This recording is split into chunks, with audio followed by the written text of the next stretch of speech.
Good afternoon, and thank you for joining us for this Outdoor Art Club presentation, 100 Years Strong. I'm Kate McCormick, partnering today with my fellow OAC Zoom team members, Jane Scourge and Robin Geisler, to bring you this program.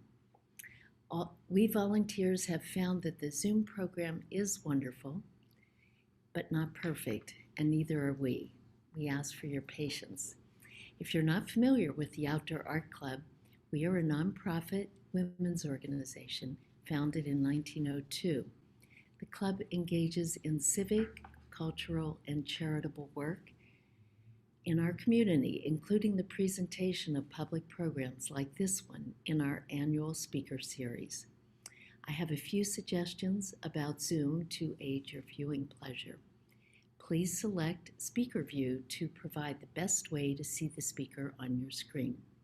If you have any questions about Zoom itself, you can use the Zoom chat button on your screen to reach our tech help, or you can call Robin Geisler directly. Robin is providing technical support today, and her phone number was included in the event reminder email from Zoom you received a short while ago. If you have a question for our speaker, Nancy Bell, enter it at any time by clicking on the Q&A button. Nancy will leave time for questions at the end of her presentation. And remember, the Q&A button is different than the chat button. At this time, I'd like to introduce Linda Veronin. Linda is a member of the Outdoor Art Club and program chair for today's event. Thanks so much, Linda, for bringing us today's program. Hi, everyone. Nancy Bell is a longtime resident of Marin County and has been a member of the League of Women Voters for 6 years. She served at the board of directors for 2 years and chaired the voters service for a little over 1 year. Currently, in addition to doing 100 Years Strong presentations, Nancy serves on the Election Advisory Committee of Marin County as a league representative. Nancy just completed her duties managing 15 candidate forums for Marin County School Board and city and town council races. With the election behind us, her focus will return to chairing the League's Climate Change Committee. In her personal life, Nancy and her husband Bruce are avid cyclists and stand-up paddleboarders. I know you've been very busy lately, Nancy, and we thank you for Zooming in with us today. Thank you, Linda. It's a pleasure to be here. And thank you for inviting me. During this presentation, I'm going to have slides to show you throughout, and I am going to stop my video so you can enjoy the slides and not have to look at the top of my head as I read the script. So just give me a second while I bring that up. Here we go. Okay. Again, thank you so much for inviting me to speak to you today. What follows is a presentation created by the Marin League of Women Voters in honor of the 100th anniversary of women receiving the right to vote. Not coincidentally, 2020 is also the 100th anniversary of the founding of the League of Women Voters. The League adopted the slogan 100 Years Strong to express pride and celebration of our organization and of the generations of strong women who fought for and won the right to vote. As 2020 draws to a close, this is probably the last hurrah for this presentation. I want to acknowledge the many League members who collaborated on the creation of this presentation and its evolution as we learned more and more about this journey. Strong, dedicated women have played a prominent role in the history of our country, in the history of the world for that matter. Today, I want to focus on a particular group of women, the suffragists, during a particular time, the late 1800s, early 1900s, and about a particular issue, the right for women to vote. In the face of towering economic, racial, and political opposition, these female leaders fought for and won American women's right to vote. Without their dedication and commitment, we might be in a very different place today. What this is also about is the power of women when they work together and their impact yesterday, today, and tomorrow. Today, women voters in raw numbers have exceeded their male counterparts in every presidential election since 1964. I tried to gather stats on the percentage of women who voted in last week's election, but so far have not succeeded, so we shall see. Throughout this presentation, think about the many challenges where women have made a huge difference in the outcome.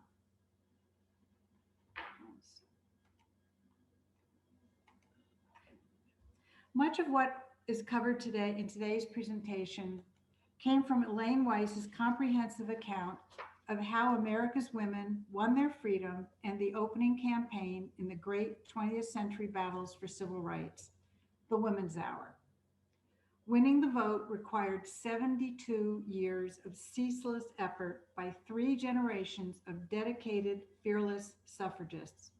These women sought to overturn centuries of law and tradition concerning gender roles.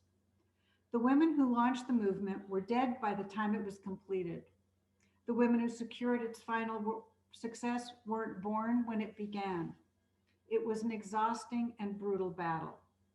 Gender and sexuality influenced the women suffrage movement in complex ways.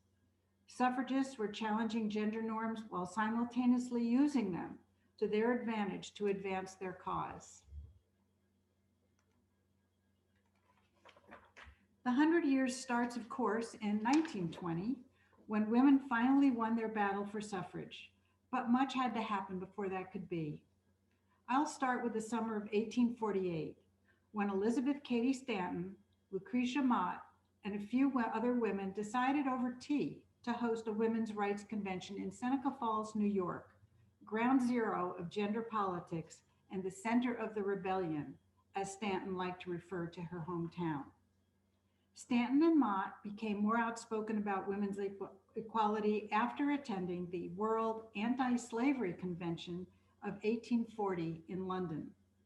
The women in attendance were asked to sit separately and hidden from the men, blocking their ability to participate and have a voice. This discrimination based on their sex inspired them to advocate for equality and organize the first women's rights convention, the Seneca Falls Convention. With just a few days' notice and with no social media, over 300 people attended the convention, which produced the Declaration of Sentiments, outlining women's entitlement to equal citizenship. Many of the attendees were from the abolitionist movement of the day. In fact, renowned abolitionists Frederick Douglass and Sojourner Truth both attended. Elizabeth Cady Stanton opened the convention with this statement: "We are assembled to protest against a form of government existing without the consent of the governed, to declare our right to be free as any man is free, to be represented in a government which we are taxed to support, to have such disgraceful laws as give man the power to chastise and imprison his wife, to take his wages she earns, the poverty which she inherits, and in the case of separation, the children of her love." The Declaration presented 17 complaints about women's lack of rights and 11 resolutions. Complaints began with, "The history of mankind is a history of repeated injuries and usurpations on the part of man toward woman, having in direct object the establishment of absolute tyranny over her. To prove this, let facts be submitted to a candid world. He has never permitted her to exercise her inalienable right to the elective franchise. He has compelled her to submit to law in formation of which she has no say. Having deprived her of this first right of a citizen, the elective franchise, thereby leaving her without representation in the halls of legislation, he has oppressed her on all sides." Then the resolutions declaring that women are men's equal and must be treated as such. The attendees agreed on most, but one statement in particular, to secure the women's sacred right to the elective franchise, proved exceptionally contentious. Frederick Douglass rose to make a passionate plea, stating, "The ballot is the key to liberty and women must be bold." It's reported that it was his statement that helped the Declaration of Sentiment pass, albeit by a slim margin, just the first of narrow victories in the decades to come. With this convention and declaration, the women's suffrage movement became more energized and organized. 2 years later, in 1850, Lucy Stone, another important leader in the suffragist movement and the first woman in America to keep her maiden name, organized the first National Convention on Women's Rights. About 900 people attended. Susan B. Anthony attended as an abolitionist, already fighting slavery, and became a convert to women's rights. The next year, Stanton met Anthony, and they became one of America's sharpest political duos, with Stanton doing the writing and thinking, and Anthony doing the speaking and traveling, and the two collaborating for the next 50 years. Both would die before the ratification of the 19th Amendment. The ability to vote was their dream, their work, and their legacy, but never their right. Theirs were the hands that pried open the doors of the voting booth to women. Fast forward to a pivotal moment in their work together in the early years after the Civil War. Slavery was abolished by the 13th Amendment in 1866. Former slaves were citizens, and Black men should have had the same right to vote as white men. But in the South, repressive laws against Black people made this impossible. It was clear to the women and men who had fought together for the abolition of slavery and equal rights for all that their fight had to continue. In 1866, Carrie Chapman Catt, Susan B. Anthony, Lucy Stone, and Frederick Douglass founded the American Equal Rights Association to secure equal rights to all American citizens, especially the right to suffrage, irrespective of race, color, and sex. In May 1867, the American Equal Rights Association celebrated its first anniversary in New York City. Sojourner Truth was one of the principal speakers at the two-day event. In her speech, she acknowledged the success of the anti-slavery cause, but lamented that it was achieved through war. She urged that women be given their rights quickly and peacefully. There was growing hope that the time might be near for women to gain the right to vote. The Republicans were in power and Congress was debating the 14th Amendment. Could this be the time? So what gave women great hope for universal suffrage, given the stark reality for Black men? Congress was talking about federal voting rights. The Constitution says little about who can vote, leaving this to the states. The fact that a constitutional amendment on federal voting rights was being considered was a very big deal. Starting right after the war, Southern states began adopting Black codes to limit the freedom of freed slaves. The paramilitary group Ku Klux Klan came into being with the white mob violence. Southern states were not allowing Black men to vote. As a hoped-for remedy, Republicans brought forth what would become the 14th Amendment, defining citizenship and voting rights. Section 1 stated, all persons born or naturalized in the United States and subject to its laws are citizens. Section 2 forbade states to deny the right to vote to any of the male inhabitants being 21 years of age and citizens of the United States. An early draft stated the right of all persons to vote. When this was changed to male citizen, the women were crushed. Stanton, Anthony, and Stone protested loudly, everywhere, bitterly. In fact, the women were up against powerful forces. The Republicans were in power, and Congress was debating the 14th Amendment, which offered the women great hopes for universal suffrage at last. Listen to this anti-speech made by Senator Williams of Oregon in 1866. The woman who undertakes to put her sex in an adversary position to man, who undertakes by the use of some independent political power to contend and fight against man, displays a spirit which would, if able, convert all now harmonious elements of society into a state of war, and make every home a hell on earth. Men use this kind of flowery and scary rhetoric effectively. The truth is, there were several specific interests who did not want women to have the vote. Liquor and brewery interests, fearful of growing temperance movement, and rightfully so, as we all know, given the Prohibition era. Corporate interests, who were fearful of women supporting better working conditions, conditions for women, children in the home, and justice for women in the political and economic world. And what we today refer to as racism, perhaps in the context bigotry or prejudice would be more appropriate, that political economic system built by and for the white men in power who had a specific and fear that Black women would have a right to vote. As it turned out, the 14th Amendment wasn't enough to protect the Black man's right to vote. Congress again sought remedy 2 years later with the 15th Amendment, saying the right of citizens of the United States to vote shall not be denied or abridged by the United States or any state on account of race, color, or previous condition of servitude. Stanton begged to add the word sex and thus enfranchise everyone. That didn't go over well.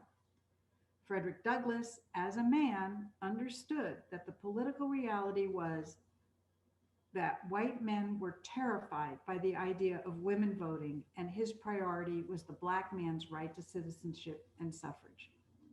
Stanton and Anthony worked against the 15th Amendment, which passed without the women's vote included.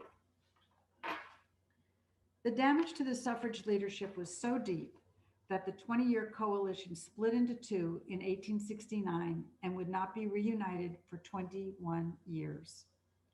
Lucy Stone, who was devastated by the lack of the women's support for this step to expand the franchise for Black men, and friends formed the American Women's Suffrage Association, working state by state to grant women the right to vote. Stanton and Anthony formed the National Women's Suffrage Association, working for a constitutional amendment for the women's vote and for various other social justice issues. Two different political strategies, and in the end, both were needed to accomplish the task.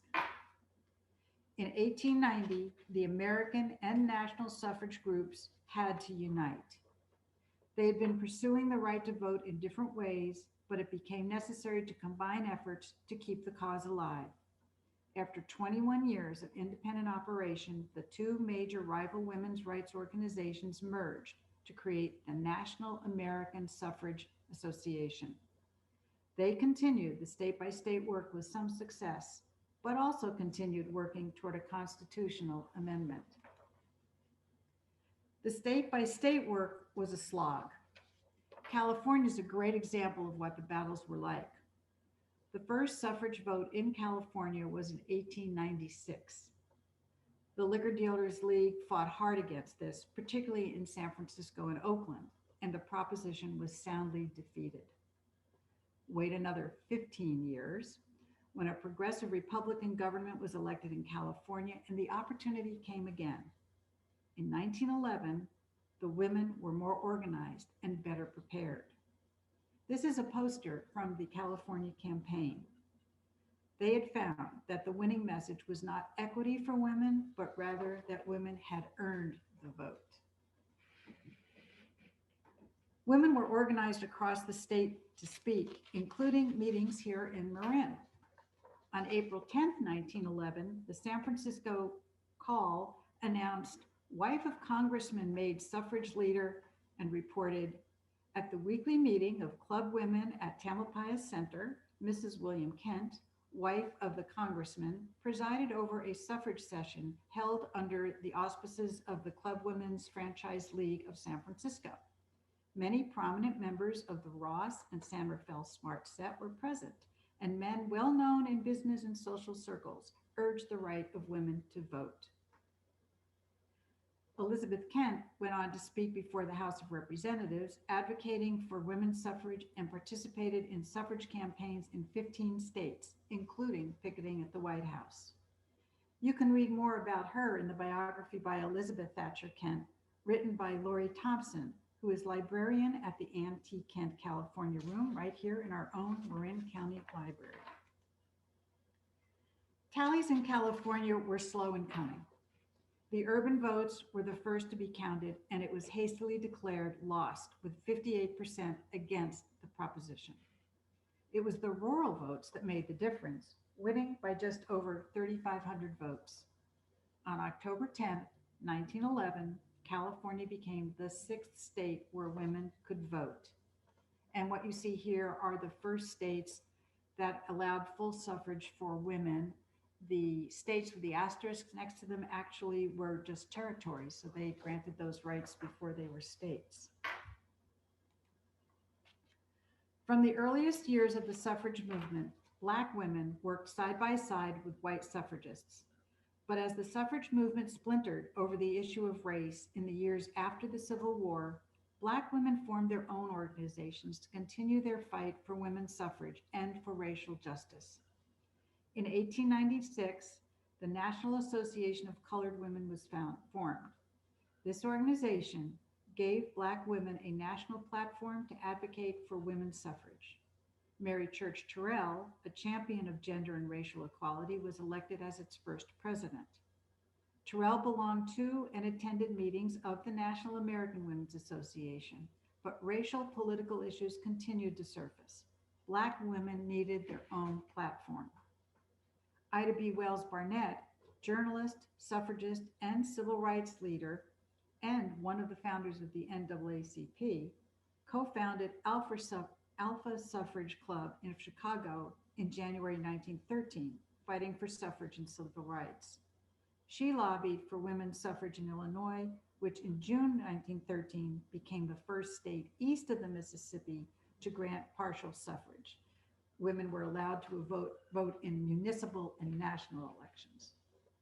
Black and white women worked in parallel and sometimes together, often depending on perceived political practicalities.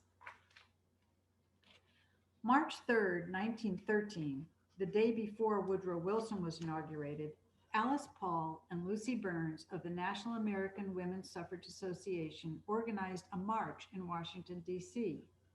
This was the first women's suffrage parade and the first large organized march on Washington for political purposes. Between 5,000 and 10,000 marchers participated. Black suffrage organizations were not listed in the program, yet showed up.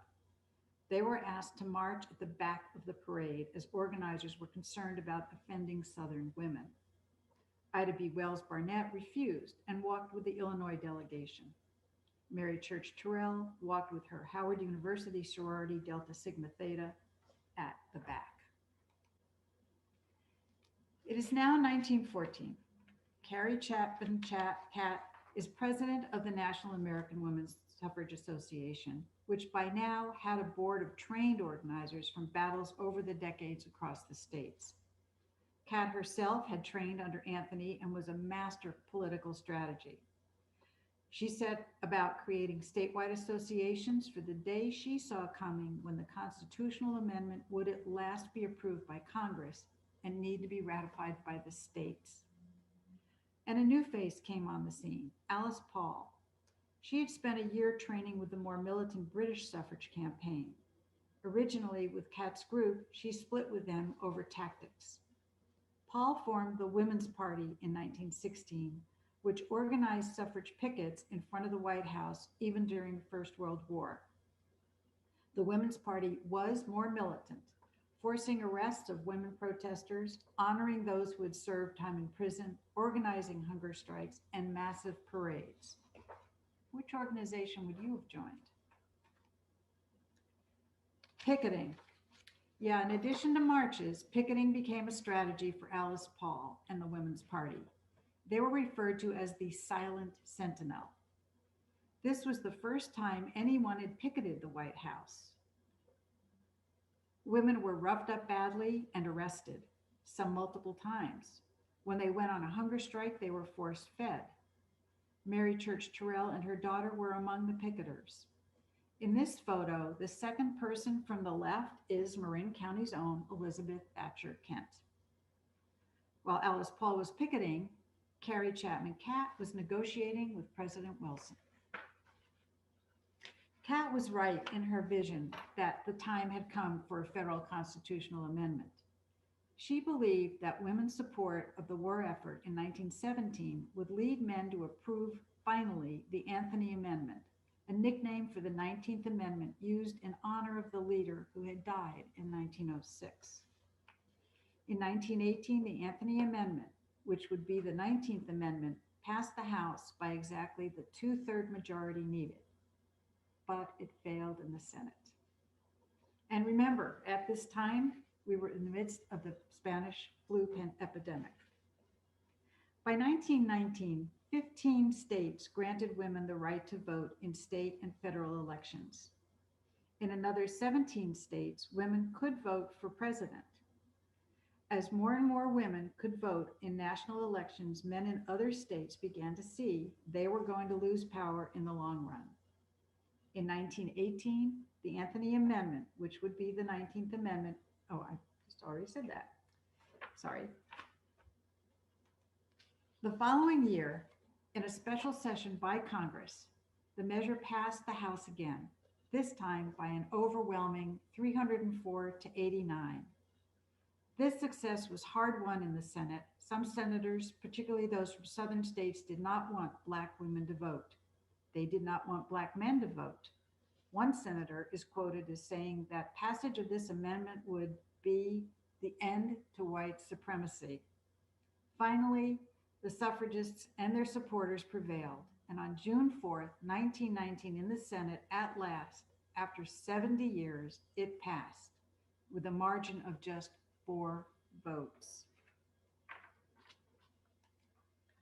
Then, back to the states. The amendment moved on to ratification by the states. The women needed 3/4 or 36 states to say yes. As shown on this map in green, by the summer of 1920, 35 states had ratified the 19th Amendment. It came down to the great state of Tennessee, judged by the suffragists to be the most likely to say yes. The story of the debates and motions and quorums in Tennessee is rife with power struggles. The women were in 3 groups: Catt's Association, Paul's Women's Party, and the Antis, who campaigned against ratification of states' rights and casting fear about Black women voting. The truth is that both Catt and Paul this time saw the political reality of that argument and did not speak up for Black women's suffrage. The liquor industry was in Nashville, renting a room on the 8th floor of the Hermitage Hotel to keep legislators drunk so they wouldn't vote for the amendment. The women and their male supporters tracked the legislators, making sure they didn't sneak out of town and that they showed up for the vote. The suffragists wore white and gave yellow roses to the legislators on their side. The Antis gave their supporters red roses. The Tennessee State Senate was the first to vote. They passed the amendment 25-4. And on August 18, 1920, the amendment reached the Tennessee House for final debates and maneuvering. No one was positive if the votes were there. It was a young legislator, Harry Burns, casting the deciding vote, following the plea in a letter from his mother to vote for ratification. The 36th state voted to ratify 49-47. It took more than 900 local, state, and national campaigns involving tens of thousands of grassroots volunteers, financed by millions of dollars of mostly small donations by women across the country. It was finally certified on August 26, 1920. The women sang songs, and there was a ticker tape parade in New York City. In the election of 1920, 36% of women voted compared to 68% of men. It took 3 generations of women to achieve this. There were also other kinds of parades in the country, as seen in this slide of women of the Ku Klux Klan marching in Binghamton, New York in 1924. The voting rights effort continues to this day. Literacy tests, residency requirements, poll taxes, intimidation and violence limited Black men and women from voting. Native Americans weren't able to vote until 1948. DC residents couldn't vote until 1961. 18-year-olds couldn't vote until 1971. And the legacy of voting restrictions continues as the 1965 Voting Rights Act has been dismantled. As recently as June 2013, the Supreme Court struck down a key enforcement provision, with Chief Justice Roberts acknowledging that the Voting Rights Act originally employed extraordinary measures to address extraordinary problems of racial discrimination. The fight continues. And so, the League of Women Voters was born on February 14, 1920. Carrie Chapman Catt had envisioned years before the need for a nonpartisan group to educate voters. The Marin County League was formed 16 years later on May 28, 1936. At that time, the county population was 60,000, same as San Rafael today. With post-World War II baby boom in housing and population growth, the Marin League split in 1947 into 3 city leagues. Then, 22 years later, became 2, and in 1979 became 1. Today, the League has grown to become a strong force nationally under the banner of Making Democracy Work.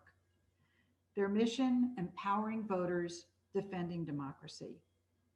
The vision, a democracy where every person has the desire, the right, the knowledge, and the confidence to participate. Their values are centered around our belief in the power of women to create a more perfect democracy. The League of Women Voters is an organization fully committed to diversity, equity, and inclusion, which are central to the organization's current and future success in engaging all individuals, households, communities, and policymakers in creating a more perfect democracy. The League is proud to be nonpartisan, neither supporting nor opposing candidates or political parties at any level of government, but always working on vital issues of concern to members and the public, encouraging informed and active participation in government. Through their work, they strive to increase understanding of major public policy issues and influence public policy through education and advocacy. So I'd like to take a few minutes just to kind of explain the backbone of the League. You all might have heard about them referred to the positions. And it's really quite fascinating and quite structured, particularly on the national and state levels. So the national positions fall into 4 major areas, including representative government, international relations, natural resources, and social policy. They are organized in this document, Impact on Issues, which is published every 2 years and is an indispensable resource for League members, providing a clear understanding of the U.S. League positions, how they interrelate, and how they can complement and reinforce state, local, and regional interleague organizational positions. All of this ultimately strengthens the League's impact on issues at all levels of government. Meanwhile, local League chapters might have their own positions relating to local issues, as is the case with the Marin League, where we have about 10 local positions. The bottom line is, League members cannot advocate for or against an issue unless there is a national, state, regional, or local position to support them. So this slide includes websites where you can learn more about the positions. A quick trip down Marin League's memory lane. Recently, we conducted a roundtable with current members Ann Batman, Suki Sennett, Ann Laser, Marcia Hagan, and Sue Beadle, who shared stories as far back as 1969, 50 years ago. They told about League studies about schools, Marin City, a dam, about international trade, the Buck Fund, a water moratorium, about a ranch and an airport. They talked about watching boards, editing newsletters, and being roped into serving on a committee or the board. As one put it, I used my league education to get a job. And another said, being in the league was like going to college. Doing league work together was just thrilling. And when the Marin League wanted to partner with the founding of the Ecumenical Association for Housing, the EAH, it turned out we were the first league to consider working with another organization. We had to get approval from the national to do this. Today, national is telling locals to go out and find organizations to work with. And they remembered past league president Vera Schultz, whose vision brought us her service as the first elected woman to Mill Valley City Council, and then to the County Board of Supervisors, and bringing in Frank Lloyd Wright to design the world-renowned Civic Center, and the founding of the unique and essential Whistle Stop. I understand there is another local personality who made a mark as a suffragist, Lillian Harris Coffin. I just learned about her from some of your members, mentioning the Outdoor Art Club had a program about her recently. I look forward to learning more about her and the role she played locally. And on February 18th of this year, we had our own 100-year celebration, where the guests of honor were Sojourner Truth, Charlotte Rowe, who was an avid anti, Elizabeth Cady Stanton, that's me, and Carrie Chapman Catt. So we all dressed up and did presentations for each of these great ladies. Today, more than ever, this is all still fragile. It's all still needs you. So thank you so much. That concludes today's brief visit to the long journey that brought women to winning the right to vote. Consider this a snapshot of the long road traveled by many, started by some, completed by others. It's a true testament to the power of women when they work together. I hope you enjoyed this presentation. I would be happy to take any questions you might have, although I cannot guarantee I will be able to answer all of them. Thank you.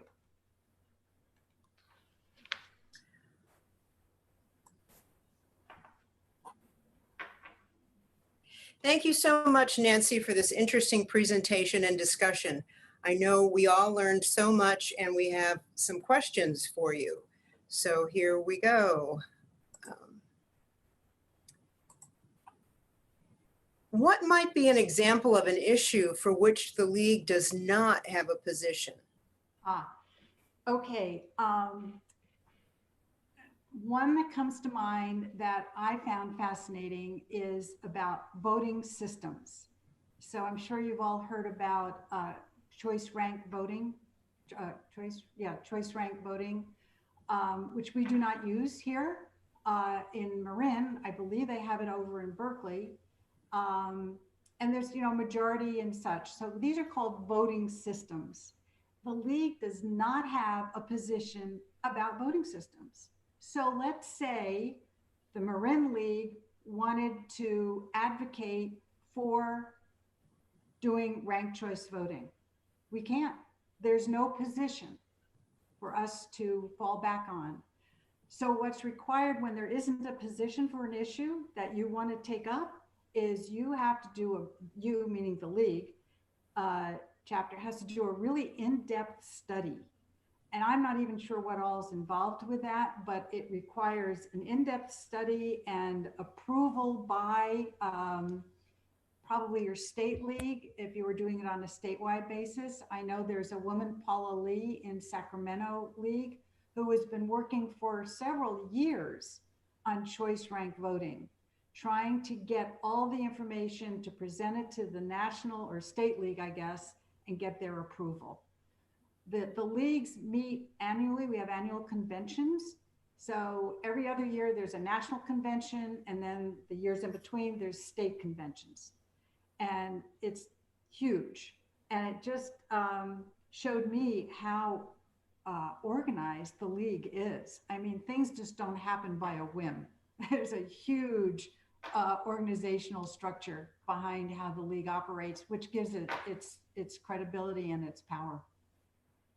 That was a little lengthy, but yes. Next question. Is Is there any drive to reignite the Equal Rights Amendment? Within the league, I believe there is on a national level. I couldn't give you particulars on it, but my guess is yes, with their dedication to equity, diversity and inclusion being a big central point, I wouldn't be surprised. What did voting rights look like for women at the time of the 19th Amendment was passed? So I showed that map earlier. And so just to tell you a little bit more about what that was showing, there were different colorations for the different states. 13 of the states, now this is again, right before the 19th Amendment passed. 13 states already were allowing women to vote in all elections, including California. Texas and Arkansas, women could vote, but only in primary elections. Then there were 9 states where women could vote in presidential elections, 5 where they could vote in presidential and municipal, 1 where women could vote only in municipal elections in charter cities, and 7 states where women could not vote at all. So this is where they were saying they saw kind of this was going to lead ultimately to women getting the vote on a national level, because a lot of the states were moving towards that. What is the difference between a suffragist and a suffragette? Yeah, you hear these terms used interchangeably, and basically the difference, it started out with the suffragists, and they believed in a peaceful constitutional approach to getting the vote. Then when Alice Paul came along and they got a little bit more militant, they were referred to as the suffragettes. And they felt that the only way to make progress was direct militant action for the cause. So basically, you hear them used interchangeably, but there is a difference. Okay.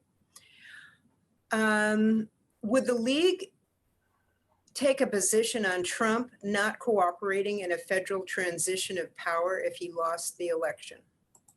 Well, as I mentioned earlier, the League is nonpartisan, and they do not at all in any manner, shape, or form take positions in regards to candidates or parties. So that would be out of limits for them to even consider.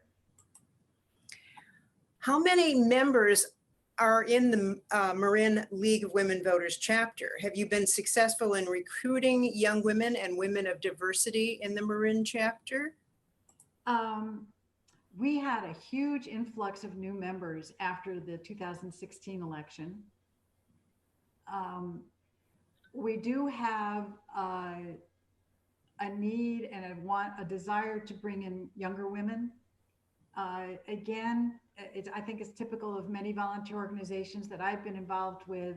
It's difficult to get the young women involved in that they have families, they have jobs. I know when I was younger, I worked.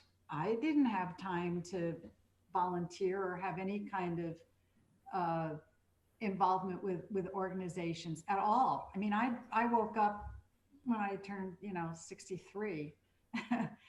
And before that, I had no involvement. And we find that's true too. Often meetings are during the day. Well, women that are working can't come during the day. Weekends, well, they're home with the family. And I say women, and we're open to men also, so I shouldn't just say women. But it is difficult, and we are trying to come up with ways to bring in younger women and more diversity. That's a challenge in Marin. Next question. Is there a talk of having the League of Women Voters partner more with the OAC in presentation of issues, candidate forums, etc.? We would love to. I know 2 years ago, I did pros and cons at the OAC, which is where we present the state ballot issues. And so we've done that on a pretty regular basis. I think this year there wasn't room for us on the calendar when we contacted you. I'm not sure I wasn't doing pros and cons.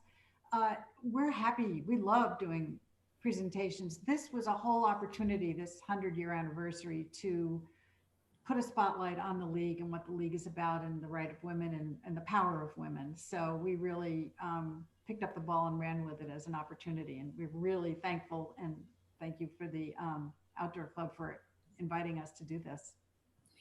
Does the league involve itself in civics education in our schools? And if so, how? Most recently with the election, our elections department started a student ambassador program. A young woman, Megan Stone, she's just phenomenal. And she started this student ambassador program going to high schools. And the goal was to get the 16-year-olds pre-registered to vote, and those who were 17 years old to register. And so the league worked with them, particularly this year, to help spread the word and provide support in doing that. My understanding, I just heard this yesterday, I think last year they had like 10 ambassadors, and this year they had 40. Wow. So it was very successful, and that is an opportunity for the league. When you think about doing voter registration as an example, it doesn't work for us gray-haired ladies, so to speak, to sit at a table and say, fill out this registration. It really is better to work with the peers. Young people. And so how we can provide them support from the background, but they really need to speak to their own peers. And that seems to be working very effectively. Megan's doing an incredible job. That's great. Yeah. Do you educate women and voters more generally about participation in primaries? When you say participation in primary, you mean as candidates or? Yes. Well, again, because we're nonpartisan, we don't do anything with candidates, except that might sound a little bit confusing. So let me just clarify that, because we do candidate forums. But our role in doing candidate forums isn't supporting one candidate or another. It's providing an opportunity for the voters to learn more about the candidates and what they stand for. So we come in totally neutral. We're not supportive at all. And any of us who participate in candidate forums can't live in the jurisdiction that those candidates represent or be working on campaigns. So there's a pretty strict rule about that. If it's a countywide race, then it's a little bit difficult to not live in the jurisdiction. But we strive very, very hard to not have our team be representative of a jurisdiction. One member says, I rely on the League of Women Voters recommendations on ballot issues. Please describe the process you use to select, research, and arrive on these recommendations. Thanks. Okay, this is a huge effort. We call it pros and cons, and it starts on and it addresses state ballot issues mostly. And so it starts at with the state league, and they do in-depth research, and they call them the in-depths. And so they've done a lot of research, and they disseminate that to all the local leagues. And then we take that and we dig deeper to find out more, well, how is this going to impact our county, even though it's a statewide ballot? This year's team, I think we had 35 people working on the pros and cons team, where they split up into teams to study different ballot measures. There is a bit of a formula of what information they need to include, but how to do it so it's not boring. We've evolved to it with Zoom. It certainly was helpful to be able to do some different videoing and more conversational as opposed to just reading statistics. It's a tough sell to come up with a way to make them interesting, but we work on that constantly. And it takes about, as soon as the ballot measures are finalized, to start working on this, which is a small window to really get into the depths of it. And then they update that information ongoing up until the election, because supporters change and such. And the goal is to present the pros and the cons. So if you vote yes, this is what you're voting for. If you vote no, this is what you're voting for. Because often that's confusing. And again, taking a neutral position, just trying to put the facts out there. The league does put out their recommendations ultimately, but often when we do presentations, they don't want to know what the league is suggesting. They want to make up their own decisions, but there is that information available, which is published. And I know a lot of people I talk to rely on it. Next question.